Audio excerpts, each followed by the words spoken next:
here at ECC. Let's see what we can see.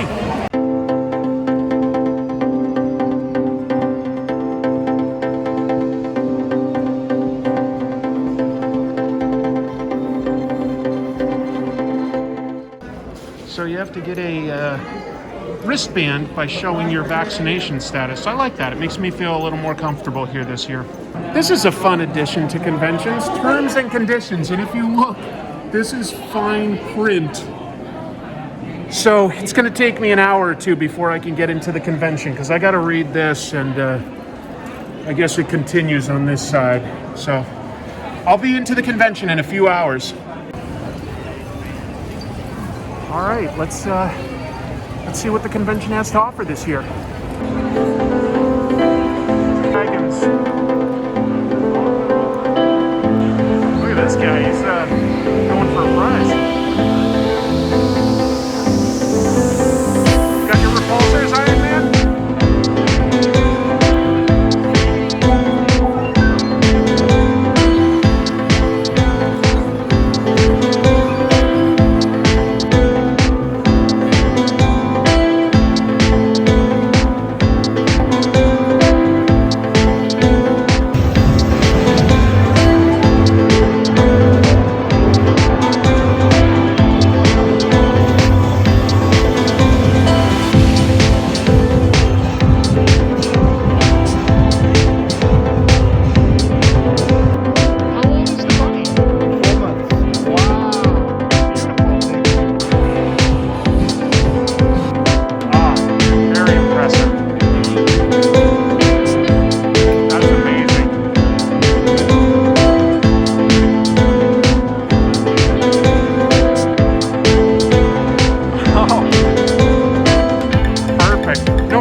This guy is an okay artist, but he really needs a lot more publicity. He needs a few interviews to really boost him to that next level. But I know you're going to get there, Jim. If you just another 20 years, and you're going to get there, okay? If you keep interviewing me once a week for the next year or so and annoy your fans enough. That wouldn't be annoying, though, right? People will know.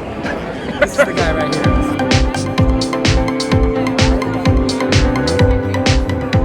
I appreciate that. Thank you so much. We got Zack here. Zack, what are you working on next? Currently working on the next issue of Demon Days. Yay! Demon Days, X-Men Demon Days. And then I'm also working on Art of Star Wars Vision. Oh my god, I'm writing a Star Wars book. Star Wars? Yes. I don't know. Have you heard of Star Wars? No. I know Peach Momoko. That's how I know you. Okay, yeah. I mean, obviously, Demon Days is more famous than Star Wars. But Star I'm Wars just giving you a hard time. Minor indie film that I think really has some legs. I think, it'll be picked up eventually. We'll all keep our eye out for that. Yeah. Good seeing you, buddy. Good to see you too.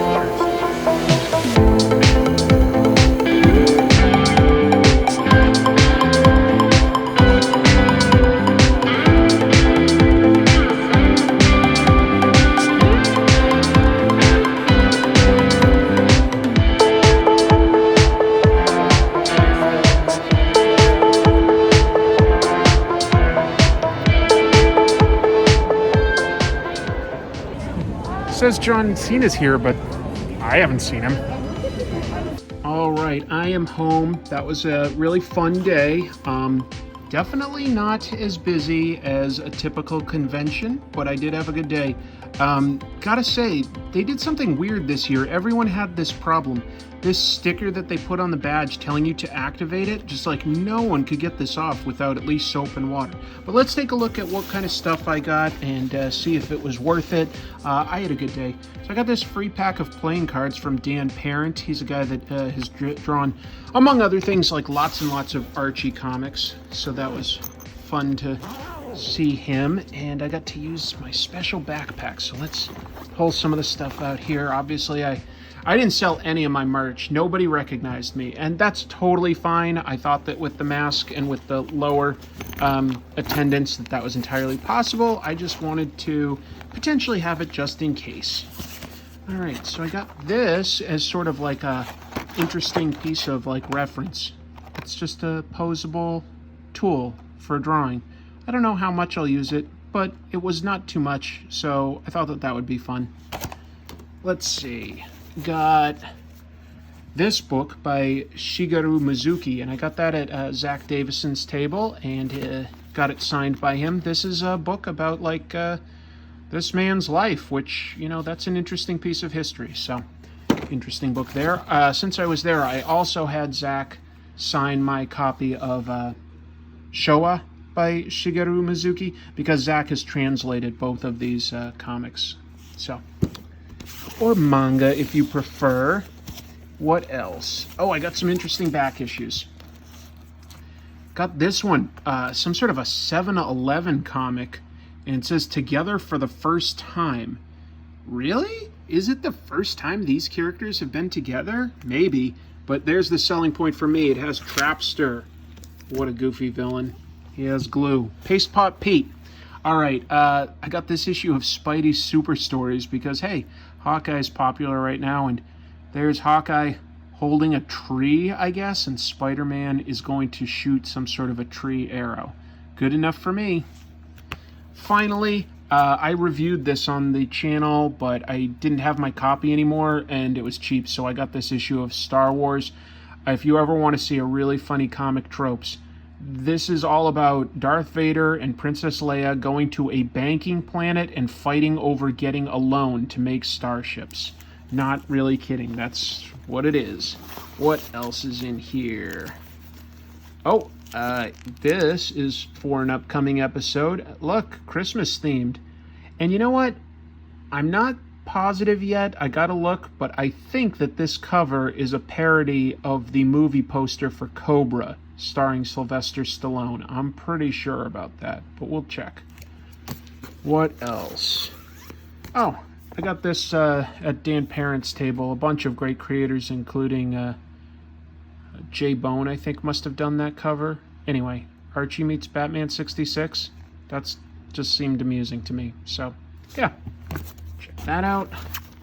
Still got a few more things in here. Got to meet Jim Mahfood in person, and he gave me his newest book, Pop-Up Funk. This is an art book, and it's a sizable one. So that was very generous of him. That was very, very kind. I did not do an interview expecting any sort of freebie stuff, so that was nice. But that's not all I got there. I also had him sign my copy of Girl Scouts, so very nice. And finally, I bought something that he did a little bit of artwork in.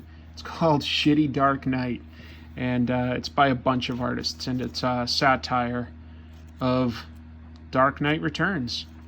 So anyway, that just looked funny. I bought that. And yeah, I guess that's everything. So got a nice little pile of comics there to go through.